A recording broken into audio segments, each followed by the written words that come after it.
জাতিসংঘের সাধারণ পরিষদে যোগ দিতে রবিবার রাতে নিউ ইয়র্কের উদ্দেশ্যে ঢাকা ত্যাগ করেছেন প্রধান উপদেষ্টা ডক্টর মোহাম্মদ ইউনূস। তিনি যুক্তরাষ্ট্রে পৌঁছাবেন স্থানীয় সময় 22 সেপ্টেম্বর। 26 সেপ্টেম্বর সাধারণ পরিষদের অধিবেশনে ভাষণ দেবেন ডক্টর মোহাম্মদ ইউনূস। এদিকে তার সফর ঘিরে বাংলাদেশি কমিউনিটিতে উৎসাহ উদ্দীপনা বিরাজ করছে। যুক্তরাষ্ট্র থেকে মল্লিকা খানের রিপোর্ট। বাংলাদেশের প্রধান উপদেষ্টা হিসেবে দ্বিতীয়বারের মতো জাতিসংঘের সাধারণ পরিষদে যোগ দিতে যুক্তরাষ্ট্রে আসছেন ডক্টর মোহাম্মদ ইউনূস। সফরে প্রধান উপদেষ্টার সঙ্গে থাকছেন 4 জন রাজনৈতিক নেতা। তারা হলেন বিএনপির মহাসচিব মির্জা ফখরুল ইসলাম আলমগীর ও বিএনপির ভারপ্রাপ্ত চেয়ারম্যান তারেক রহমানের পররাষ্ট্র বিষয়ক উপদেষ্টা হুমায়ুন কবির, জামায়াতে ইসলামের নায়েবে আমির সৈয়দ আবদুল্লাহ মোহাম্মদ তাহের এবং জাতীয় নাগরিক পার্টির সদস্য সচিব আক্তার হোসেন। তার এই সফর ঘিরে বিএনপি, জামায়াত ও জুলাই গণ অভ্যুত্থানের পক্ষের শক্তি স্বাগত জানাতে নানা ধরনের প্রস্তুতি নিয়েছেন। আমরা আছি সুশৃঙ্খলভাবে, আমরা ওনাদেরকে স্বাগত জানাবো। জাতিসংঘের অধিবেশনে যোগদানের জন্য যারা আসছেন, আমরা পৃথিবীর বিভিন্ন দেশের সকল রাষ্ট্রপ্রধানরা আসছেন, আমরা প্রমাণ করতে চাই বাংলাদেশ একটি শান্তিপূর্ণ দেশ। তবে সাধারণ প্রবাসীরা বলছেন, দেশের ভাবমূর্তি ক্ষুণ্ণ হয় এমন কর্মসূচি না দেয়া দেশের জন্য মঙ্গল। আমরা হোয়াইট হাউস, ক্যাপিটাল হিল, জাতিসংঘ থেকে শুরু করে প্রত্যেকটা স্থানে আমাদের সংগ্রাম, আমাদের শান্তিপূর্ণ বিক্ষোভের মাধ্যমে আমরা কিন্তু এই ফ্যাসিবাদের পতন ঘটিয়েছি। যে আকাঙ্ক্ষার প্রেক্ষিতে আজকে বাংলাদেশে জন আকাঙ্ক্ষার যে সরকার গঠিত হয়েছে, সেই সরকারকে বাংলাদেশের সকল স্তরের মানুষ সমর্থন জানিয়েছে। ফ্যাসিবাদের প্যাসিস্ট সরকারের পলাতক স্বৈরাচারের প্রেতাত্মাদের কোনো কর্মসূচি আমরা যুক্তরাষ্ট্রের মাটিতে বাস্তবায়ন করতে দিব না, ইনশাআল্লাহ। জাতিসংঘের সফরে প্রধান উপদেষ্টা বিগত 1 বছরে দেশে সংঘটিত সংস্কার এবং নির্বাচনের মাধ্যমে একটি সত্যিকারের গণতান্ত্রিক রাষ্ট্র ব্যবস্থা প্রতিষ্ঠার অঙ্গীকার বিশ্বনেতাদের সামনে তুলে ধরবেন, এমনটাই আশা করা যাচ্ছে। মল্লিকা খান, মাই টিভি, নিউ ইয়র্ক, যুক্তরাষ্ট্র। জুলাই গণ অভ্যুত্থানে মানবতা বিরোধী অপরাধের মামলায় শেখ হাসিনা ও সাবেক স্বরাষ্ট্রমন্ত্রী আসাদুজ্জামান খান কামাল সহ 3 জনের বিরুদ্ধে 20তম দিনের সাক্ষ্য গ্রহণ শুরু হয়েছে। বিচারপতি মোহাম্মদ গোলাম মর্তুজা মজুমদারের নেতৃত্বাধীন আন্তর্জাতিক অপরাধ ট্রাইব্যুনাল 1-এ এই সাক্ষ্য গ্রহণ চলছে। এদিকে এই মামলার 48তম সাক্ষী ইউনাইটেড পিপলস বাংলাদেশের আহ্বায়ক আলী আহসান জুনায়েদকে জেরা করা হচ্ছে। এই মামলার নতুন সাক্ষী হিসেবে ট্রাইব্যুনালে হাজির হয়েছেন শহীদ সৈকতের বোন সাবরিনা আফরোজ শ্যামন্তী। এদিকে গণ অভ্যুত্থানের প্রথম শহীদ আবু সাইদ হত্যা মামলার সাক্ষ্য গ্রহণের 7ম দিনে ষষ্ঠ সাক্ষী সিয়াম আয়ানের জেরার বাকি অংশ শুরু হয়েছে। এদিকে জুলাই মানবতা বিরোধী অপরাধের মামলার আসামি সাবেক প্রতিমন্ত্রী কামাল মজুমদারের জামিন আবেদন নামঞ্জুর করেছেন আন্তর্জাতিক অপরাধ ট্রাইব্যুনাল 1। তার চিকিৎসার জন্য হাসপাতালে ভর্তির বিষয়ে আদেশ মঙ্গলবার। সাবলীলভাবে এবং আমার সাক্ষী উত্তর দিয়েছেন এবং সকল সাক্ষীর কাছ থেকে আমরা এটা জেনেছি, এটা কোনো সরকার পতনের আন্দোলন বা মেটিকুলাস ডিজাইন ছিল না, বা ষড়যন্ত্র ছিল না, বা পরিকল্পনা ছিল না। ছাত্রদের ন্যায্য দাবি ছিল। একটি বৈধ নির্বাচিত সরকারকে তার ক্ষমতা থেকে পদত্যাগ করানো বা অবৈধভাবে তাকে সরাইয়ে দেওয়ার জন্য যে সমস্ত পরিকল্পনা দীর্ঘদিনের ছিল, সেটিরই বহিঃপ্রকাশ। ডাকসু নির্বাচনে অনিয়ম নিয়ে কর্তৃপক্ষকে লিখিত আবেদন দেওয়া হলেও কালক্ষেপণের চেষ্টা করছে বিশ্ববিদ্যালয় প্রশাসন, এমন অভিযোগ করেছেন ছাত্রদল সমর্থিত ডাকসুর পরাজিত ভিপি প্রার্থী আবিদুল ইসলাম খান। তিনি বলেন, নির্বাচনে নানা রকম জালিয়াতি ঘটেছে। সকাল 11টার দিকে ঢাকা বিশ্ববিদ্যালয়ের মধুর ক্যান্টিনে এক আনুষ্ঠানিক সংবাদ সম্মেলনে তিনি এসব কথা অভিযোগ করেন। আবিদুল বলেন, নির্বাচনে ব্যবহৃত ব্যালট পেপারে ক্রমিক নাম্বার ছিল না, ব্যবহৃত ছাপানো ব্যালট পেপারের সংখ্যা, অব্যবহৃত ব্যালট পেপারের সংখ্যা প্রকাশ করা হয়নি। একই ব্যক্তি একাধিক ভোট দিয়েছে কিনা তা নিয়ে শিক্ষার্থীদের মধ্যে সন্দেহ সৃষ্টি হয়েছে বলেও অভিযোগ করেন ছাত্রদল সমর্থিত এই পরাজিত ভিপি প্রার্থী। আমরা প্রার্থী হিসেবে যে অসঙ্গতিগুলো পেয়েছিলাম, প্রার্থী হিসেবে যেমন আমার দায়িত্ব, ঢাকা বিশ্ববিদ্যালয়ের শিক্ষার্থীদের একজন ভোটার হিসেবে তারও দায়িত্ব আছে। সুতরাং আমরা প্রার্থীরাই শুধু অভিযোগ করে যাব, ব্যাপারটা চাইনি। আমরা চাচ্ছিলাম আমাদের যে অভিযোগগুলো অবশ্যই সেগুলো ঘটেছে, যেহেতু সাধারণ শিক্ষার্থীরা, ভোটাররাও সেগুলো নিয়ে আওয়াজ তুলবেন। ইতিমধ্যেই বিভিন্ন প্যানেলের প্রার্থীরা এবং ভোটাররা কিন্তু আওয়াজ তুলেছেন। তো তারই ফলশ্রুতিতে আমরা সুস্থ রাজনৈতিক চর্চার মধ্য দিয়ে আমরা আমাদের অবস্থান স্পষ্ট করেছি। আমরা আশা রাখছি ঢাকা বিশ্ববিদ্যালয় প্রশাসন এই বিষয়গুলো নিয়ে পুঙ্খানুপুঙ্খভাবে তাদের অবস্থান ক্লিয়ার করবে এবং আপনারাও সেই জিনিসগুলো ইনভেস্টিগেশনে নামবেন। রাজশাহী বিশ্ববিদ্যালয়ে অনির্দিষ্টকালের জন্য ক্লাস ও পরীক্ষা বন্ধের জন্য ঘোষণা দিয়েছে জাতীয়তাবাদী শিক্ষক ফোরাম। এছাড়াও ফোরামের পক্ষ থেকে আজ মানববন্ধন ও প্রতিবাদ সভা পালন করা হচ্ছে। জাতীয়তাবাদী শিক্ষক ফোরাম জানায়, শিক্ষকদের যারা লাঞ্ছিত করেছে তাদের দৃষ্টান্তমূলক শাস্তি নিশ্চিত না হওয়া পর্যন্ত সব ধরনের কার্যক্রম, ক্লাস, পরীক্ষা অনির্দিষ্টকালের জন্য বন্ধ থাকবে।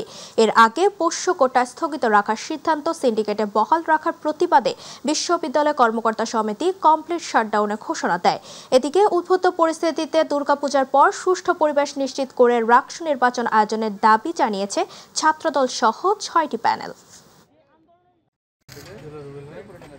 ভোটারগণ হচ্ছে একটা নির্বাচনের প্রাণ, তাদেরকে আদার সাইডে রেখে একটা নির্বাচন তো অনুষ্ঠিত হতে পারে না। সেই জায়গা থেকে আমাদের কনসার্নের জায়গা এটা। ভোটারদের পরিস্থিতি, ভোটারদের অবস্থান নিশ্চিত করতে হবে ক্যাম্পাসে, এবং ক্যাম্পাসের যে সুষ্ঠু স্বাভাবিক পরিবেশ এবং শিক্ষার পরিবেশ, ক্লাস, পরীক্ষা সবকিছু যাতে স্বাভাবিকভাবে চলে, তখন আমাদের রাষ্ট্র নির্বাচন অনুষ্ঠিত হলে আমাদের কোনো সমস্যা নেই। এইখানে যে এতগুলো প্রার্থী উপস্থিত আছে, প্রত্যেকের অবজারভেশন এটা নিশ্চয়ই ইনভ্যালিড হতে পারে না, আপনাদেরকে এটা বুঝতে হবে। তো সুতরাং আমরা এইভাবে বলতে পারি না যে এই ক্যাম্পাসে 45% মানুষ চলে গেছে বা 55% মানুষ চলে গেছে। আমরা আমাদের অবজারভেশনের জায়গা থেকে, যেহেতু আমরা ক্যাম্পাসে মুভ করছি, সেই জায়গা থেকে বলছি যে অলরেডি ভোটাররা ক্যাম্পাস বিমুখ হয়েছে। চট্টগ্রাম বিশ্ববিদ্যালয় কেন্দ্রীয় ছাত্র সংসদ চাকসু নির্বাচনের প্রার্থীদের প্রাথমিক তালিকা প্রকাশ করেছে নির্বাচন কমিশন। সকালে কমিশনের নিজস্ব ওয়েবসাইটে এই তালিকা প্রকাশ করা হয়। প্রকাশিত তালিকায় দেখা গেছে, জমা দেওয়া মনোনয়নপত্রের মধ্যে 19 জনের প্রার্থিতা বাতিল হয়েছে। এর মধ্যে 2 জন ভিপি ও 1 জন জিএস রয়েছে। নির্বাচন কমিশন বলছে এটি চূড়ান্ত নয়। শিক্ষার্থীদের আপত্তি নিষ্পত্তির পর প্রার্থিতা আরও বাতিল হওয়ার সম্ভাবনা রয়েছে। এছাড়া প্রাথমিকভাবে বাতিল হওয়া প্রার্থীরা নিজেরাও প্রার্থিতা ফিরে পেতে আবেদন করতে পারবে। এতে তাদেরও কেউ কেউ নির্বাচনের সুযোগ পেতে পারে। এর আগে কেন্দ্র ও হল সংসদের নির্বাচনের জন্য 1162 জন মনোনয়নপত্র সংগ্রহ করে, তার মধ্যে জমা দেয় 931 জন। এবার ছাত্র সংসদ নির্বাচনের দাবিতে আন্দোলনে দানা বাঁধছে বরিশালের সরকারি কলেজগুলোতে। দফায় দফায় কর্মসূচি দিচ্ছে বিএম কলেজ ও হাতেম আলী কলেজে। বরিশাল বিশ্ববিদ্যালয়ের শিক্ষার্থীরাও জোর দিয়েই চাইছে বাক্স নির্বাচন। কয়েক সপ্তাহ ধরেই সাধারণ শিক্ষার্থীরা বিক্ষোভ মিছিল করেছেন। তারা জানিয়েছেন, দীর্ঘদিন ধরে বাক্স নির্বাচন বন্ধ থাকায় সাধারণ শিক্ষার্থীরা তাদের ন্যায্য অধিকার থেকে বঞ্চিত হচ্ছেন। ছাত্র সংসদ শুধু রাজনীতি নয়, এটি শিক্ষার্থীদের সমস্যা সমাধান, সাংস্কৃতিক কর্মকাণ্ড এবং নেতৃত্ব বিকাশের অন্যতম প্ল্যাটফর্ম। দেশের অন্যান্য বিশ্ববিদ্যালয় ও কলেজে ছাত্র সংসদ নির্বাচন নিয়ে আলোচনার প্রেক্ষাপটে বিএম কলেজেও দ্রুত সময়ের মধ্যে নির্বাচন দিতে হবে।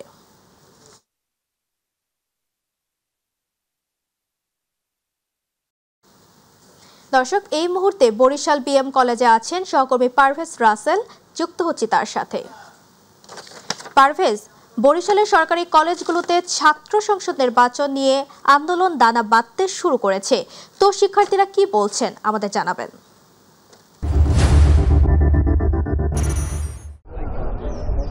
তাবাচ্ছুম যেমনটা জানতে চেয়েছেন, জানিয়ে রাখতে চাই যে ডাকসু এবং জাকসু নির্বাচন পরে কিন্তু আসলে আন্দোলনে উৎসব মুখর হয়েছে এবং শিক্ষার্থীদের প্রাণের দাবি জানান যে দক্ষিণাঞ্চল, বরিশাল সহ গোটা দক্ষিণাঞ্চলের কিন্তু প্রাণের একটি বিদ্যাপীঠ বর্জমোহন কলেজ বা বিদ্যালয়, এবং এটাকে আমরা বিএম কলেজ নামে আসলে সকলের কাছে পরিচিত। সেই বাক্সু ভবনের সামনেই আমি এই মুহূর্তে রয়েছি এবং এই যে বিএম কলেজের শিক্ষার্থী রয়েছে প্রায় 30,000, প্রত্যেকেরই এখন প্রাণের দাবি রয়েছে যে যত দ্রুত বাক্সু নির্বাচন করা সম্ভব।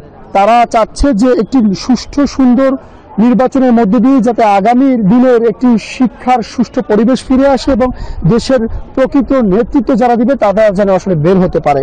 এবং তাদের সাথে একাত্মতা প্রকাশ করেছে ছাত্র শিবির, রয়েছে ছাত্র অধিকার, গণ অধিকার, বিভিন্ন ছাত্র সংগঠন। শুধুমাত্র বরিশালের ছাত্র দলের বা কলেজের যারা ছাত্র দলের সাথে রয়েছে সেই নেতৃত্বের আমরা আসলে আন্দোলনে দেখিনি। আজ কিন্তু 24 ঘন্টা আলটিমেটাম দিয়েছে তারা এই কলেজের অধ্যক্ষকে। তারা বলছে যাতে রোডম্যাপটা সঠিকভাবে হয়, নির্বাচনের যে রোডম্যাপ বাক্সুর, এবং তারা চাচ্ছে স্বচ্ছ এবং প্রত্যেকটা শিক্ষার্থী যেন তাদের নিজের ভোট অধিকারটা দিতে পারে, নিজের ভোট নিজে দিতে পারে। এটা কিন্তু তাদের দাবি রয়েছে। টানা কয়েকদিন থেকে কিন্তু বরিশালে তারা আন্দোলন করছে, কলেজ ভিত্তিক তারা গণমিছিল করেছে, ব্যানার প্লেকার্ড নিয়ে তারা তাদের অধিকার আদায় করছে। এবং তারা বলছে যদি নির্বাচন তাদের দাবি অনুযায়ী না হয় তবে অচিরেই কিন্তু তারা গোটা দক্ষিণাঞ্চল অচল করে দেবে। এখানে রয়েছেন একজন ছাত্র শিবিরের নেতা রয়েছে, একটু কথা বলে জানতে চাইবো আপনাদের কি কি দাবি রয়েছে এবং কলেজ কর্তৃপক্ষ এখন অবধি পর্যন্ত আপনাদের কি আশ্বস্ত করেছে। আমরা ছাত্র শিবিরের পক্ষ থেকে 13 দফা দাবিতে আমরা স্মারকলিপি দিয়েছি এবং সেই স্মারকলিপির প্রথম পর্যায়ে বাক্স নির্বাচনকে রেখেছি। আমরা ছাত্র শিবির মনে করি যে শিক্ষার্থীদের নেতৃত্ব বিকাশ দাবি এবং শিক্ষার্থীদের স্বার্থ রক্ষার্থে বাক্স একটা শক্তিশালী প্ল্যাটফর্ম এবং এখানে খুব দ্রুততম সময়ের মধ্যে বাক্স নির্বাচন আমরা চাই। তো সেই লক্ষ্যে আমরা দীর্ঘদিন এখানে কলেজ প্রশাসনকে আমরা চাপ দিয়ে আসছি। এরই ভিত্তিতে কলেজ প্রশাসন থেকে আমরা এখন পর্যন্ত আশ্বস্ত হয়েছি এতটুকু যে এখানে ছাত্র সংসদের যে স্টেকগুলো আছে অর্থাৎ তাদের সাথে বসার মাধ্যমে বাক্সর যে গঠনতন্ত্র নতুন করে প্রণয়ন সংস্কার এবং এখানে নীতিমালা প্রণয়ন সহ ভোটার তালিকা প্রণয়নের ক্ষেত্রে প্রশাসনের আমরা এখানে সদিচ্ছা আমরা দেখতে পেয়েছি এবং প্রশাসনের পক্ষ থেকে আমাদেরকে জানানো হয়েছে যে দ্রুততম সময়ের মধ্যে আমরা এখানে হয়তো বাক্সুর একটা রোডম্যাপ পেতে যাচ্ছি ইনশাল্লাহ। আমাদের পক্ষ থেকে সেটা শুরু থেকেই দাবি ছিল যে দ্রুততম সময়ের মধ্যে বিশেষ করে জাতীয় নির্বাচনের আগে আমাদের এই বাক্সু নির্বাচনকে উঠানো এবং এখানে ছাত্রদের যে নেতৃত্ব বিকাশের একটা সুযোগ, সেই সুযোগকে এখানে পূর্ণাঙ্গভাবে রূপ দেয় আর কি। ধন্যবাদ। যেমনটা জানাচ্ছিলেন তাবাসসুম, পাশাপাশি আমি আরেকটি তথ্য দিয়ে রাখছি আপনাকে যে এই মুহূর্তে কিন্তু আসলে বরিশাল বিএম কলেজে 22টি সেশন কিন্তু সাবজেক্ট চালু রয়েছে যেখানে শিক্ষার্থীরা শিক্ষাদান করছে এবং এর পাশাপাশি এখন শিক্ষকরা সকল শিক্ষক সংগঠনগুলো কিন্তু এই ছাত্রদের সাথে একাত্মতা প্রকাশ করছে। তারাও তাদের দাবির সাথে একাত্মতা করছে যে আসলে নির্বাচনটা খুবই দ্রুত, যত দ্রুত সম্ভব তারা এই নির্বাচনের দিকে এগোচ্ছে এবং একটি সুষ্ঠু সুন্দর নির্বাচন আগামীতে বরিশালের বিএম কলেজে বাক্স নির্বাচনের মধ্যে দিয়ে উপহার দেবে। তো আমাদেরও এই প্রত্যাশা রয়েছে। তো আপাতত এই রয়েছে বরিশাল থেকে আমার কাছে বাক্স নির্বাচনের যতটুকু তথ্য ছিল। তাবাসসুম, পারভেজ, আপনাকে ধন্যবাদ। দর্শক, বরিশাল বিএম কলেজ থেকে ছাত্র সংসদ নির্বাচন নিয়ে সবশেষ তথ্য জানাচ্ছিল আমাদের সহকর্মী পারভেজ রাসেল। রাজধানীতে গত রাত থেকে শুরু হওয়া অবিরাম বৃষ্টি সকালেও থামেনি। বৃষ্টির সঙ্গে ছিল বজ্রপাতও। টানা মুষলধারে হওয়া এই বৃষ্টিতে রাজধানীর অধিকাংশ রাস্তায় পানি জমেছে। ফলে সকালে যারা ঘর থেকে বের হয়েছেন তাদের পড়তে হচ্ছে বিপাকে। তুমুল বৃষ্টিতে রাজধানী মিরপুর, গ্রিন রোড, মোহাম্মদপুর, বিমানবন্দর এলাকা সহ বিভিন্ন স্থানে জলাবদ্ধতা তৈরি হয়। এতে স্কুল কলেজের শিক্ষার্থী সহ অফিসগামী মানুষকে পড়তে হয় ভোগান্তিতে।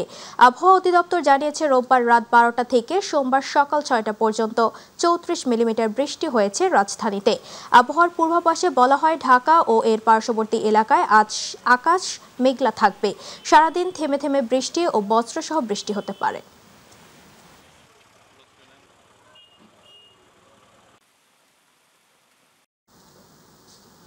উন্নত চিকিৎসার জন্য সিঙ্গাপুরের উদ্দেশ্যে ঢাকা ছেড়েছেন গণ অধিকার পরিষদের সভাপতি নুরুল হক নূর। সকালে ঢাকার শাহজালাল আন্তর্জাতিক বিমানবন্দর থেকে বিমান বাংলাদেশের সিঙ্গাপুরগামী একটি ফ্লাইটে ঢাকা ছাড়েন তিনি। দলের মুখপাত্র ফারুক হাসান বলেন, নুরুল হক নূর দেশের বাইরে চিকিৎসা নিতে যাননি। দেশের চিকিৎসা ব্যবস্থা আস্থা রেখে চিকিৎসা নিয়েছেন। তবে মেডিকেল বোর্ড জানিয়েছে তার উন্নত চিকিৎসার জন্য বিদেশে নেওয়ার বিকল্প নেই। তিনি আরও জানান, সিঙ্গাপুরের মাউন্ট এলিজাবেথ হাসপাতালে চিকিৎসা নেবেন নূর। সময় লাগতে পারে 4 থেকে 6 সপ্তাহ। তিনি বলেন, নূরের উপর হামলার দায় সরকার এড়াতে পারে না। এই ঘটনায় এখন পর্যন্ত কোনো ব্যবস্থা না নেওয়ায় ক্ষোভ প্রকাশ করেন তিনি।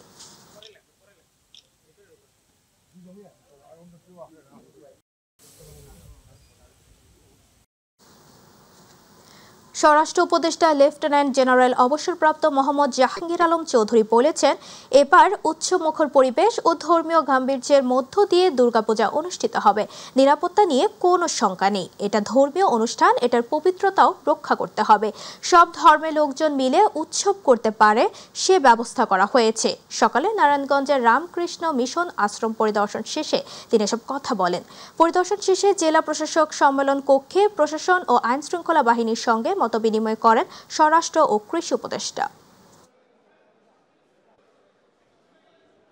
এবার কিন্তু সব পূজা কমিটির সাথে যে আমাদের মিটিং হয়েছিল সেই সময় একটা ইনস্ট্রাকশন দেওয়া হয়েছে যে তারা মণ্ডপ তৈরি করার শুরু থেকেই তারা 24 ঘন্টার নিরাপত্তার ব্যবস্থা করবে এবং এই জন্য তারা বিভিন্ন গার্ড মানে আমাদের সরকারি বাহিনী না তাদের নিজস্ব থেকে তাদের থাকবে কি জানি বলে স্বেচ্ছাসেবক থাকবে। এই স্বেচ্ছাসেবকরা এইটা দেখাশোনা করবে, এইটা তারা করতেছে এবং 24 তারিখ থেকে আমাদের আনসাররা হয়ে যাবে, প্লাস আমাদের এই যে মহিলা এবং শিশু বিষয় মন্ত্রণালয় থেকেও লোক চলে আসবে। এবার পূজা খুবই ধর্মীয় গাম্ভীর্যের সাথে এবং খুব উৎসব মুখর হবে পূজা। 28 সেপ্টেম্বর থেকে শুরু হবে হিন্দু সম্প্রদায়ের অন্যতম ধর্মীয় উৎসব শারদীয় দুর্গাপূজা।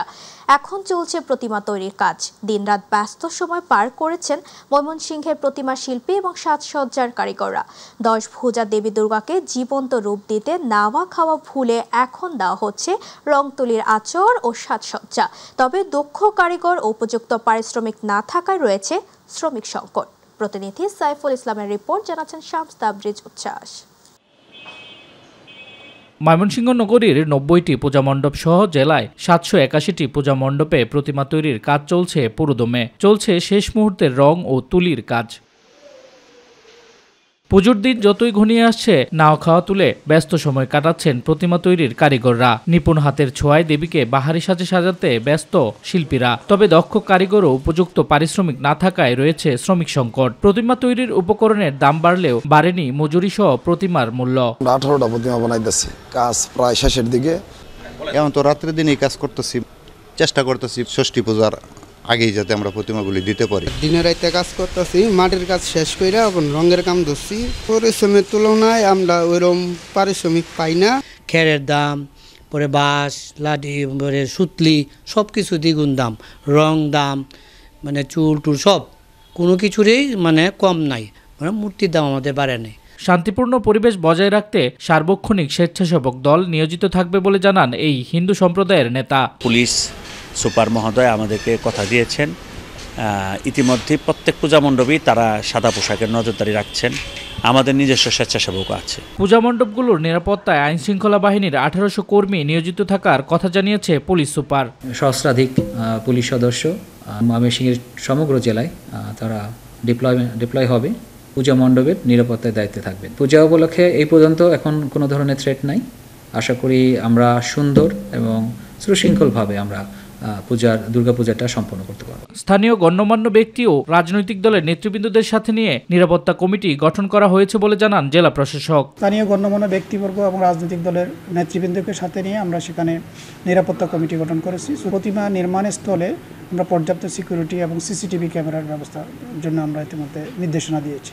শারদীয় দুর্গাপূজা উৎসব মুখর ও শান্তিপূর্ণভাবে সম্পন্ন হবে এমনটাই সবার প্রত্যাশা।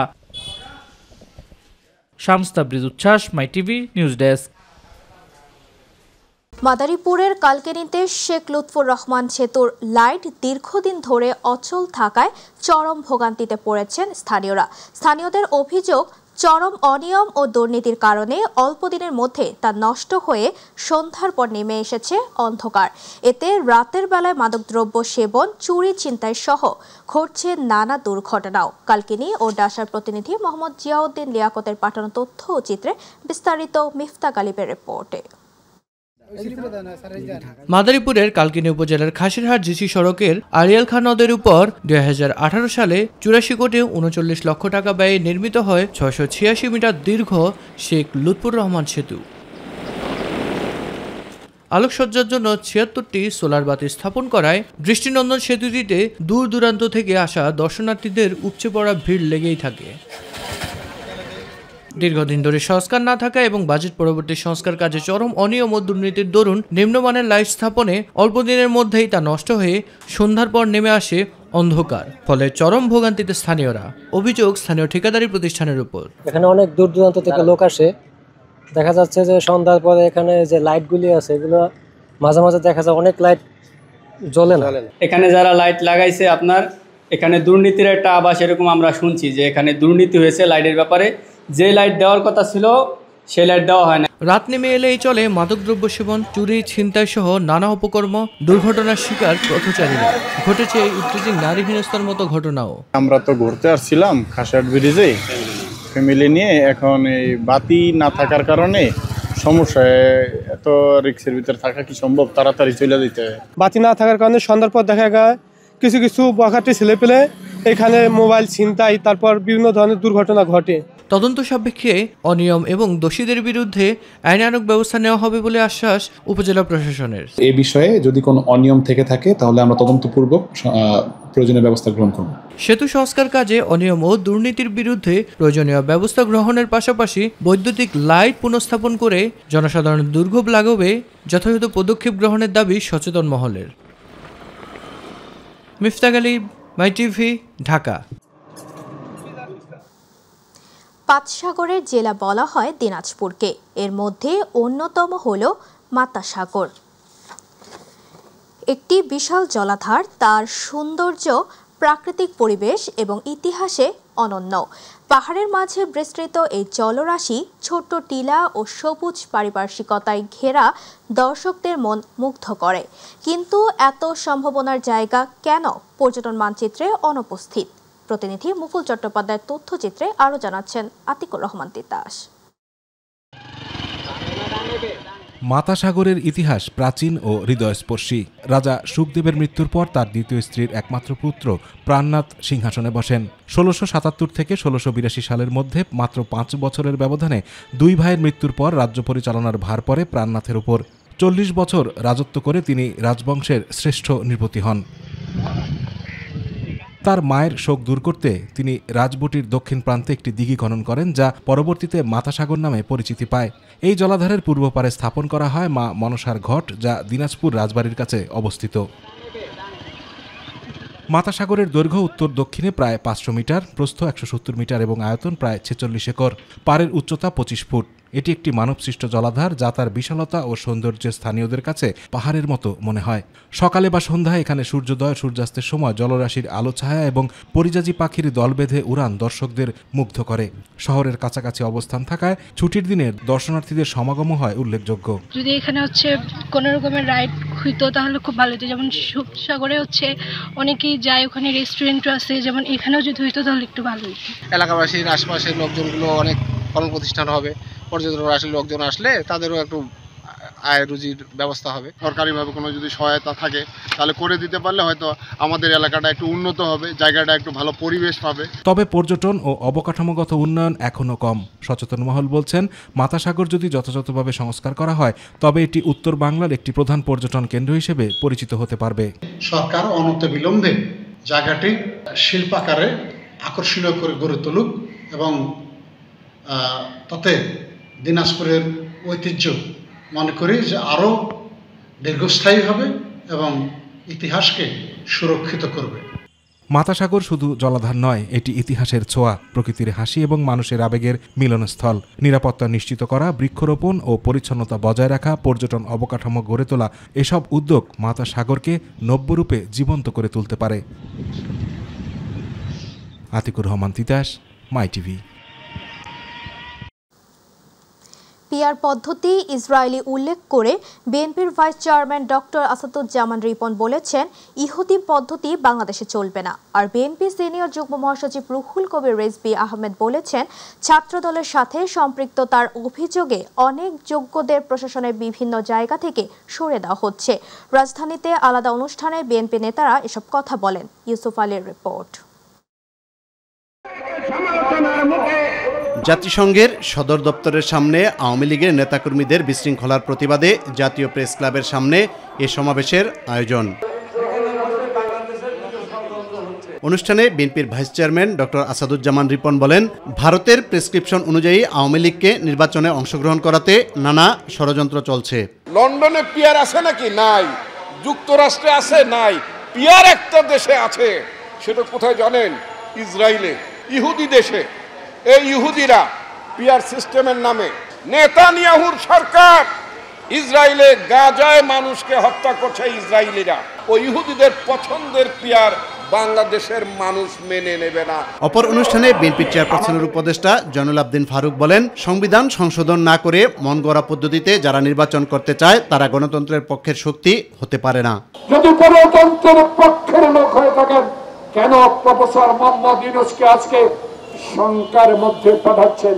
কেন আজকে প্রফেসর ইউনূসকে আমাদের মাঝে বিভক্তি তৈরি করার জন্য ভিন্ন চেষ্টা করছেন? এই বিষয়গুলোর জবাব আপনাদেরকে দিতে হবে। নয়াপল্টনে দলের কেন্দ্রীয় কার্যালয়ে যোগদান অনুষ্ঠানে বিএনপির সিনিয়র যুগ্ম মহাসচিব রুহুল কবির রিজভী আহমেদ বলেন, ফেসিবাদের দোসরদের প্রশাসনে বসিয়ে রেখে যোগ্যদের অবমূল্যায়ন করা হচ্ছে। ডক্টর ইউনূস সাহেব আসার পর হয়তো অনেকের যারা বঞ্চিত ছিলেন প্রমোশন দিয়েছেন, কিন্তু একজনকেও ভালো পোস্টিং দেওয়া হয়নি, অনেকটা ওএসডি করে বসিয়ে রাখা হয়েছে। ইউসুফ আলী, মাই টিভি, ঢাকা।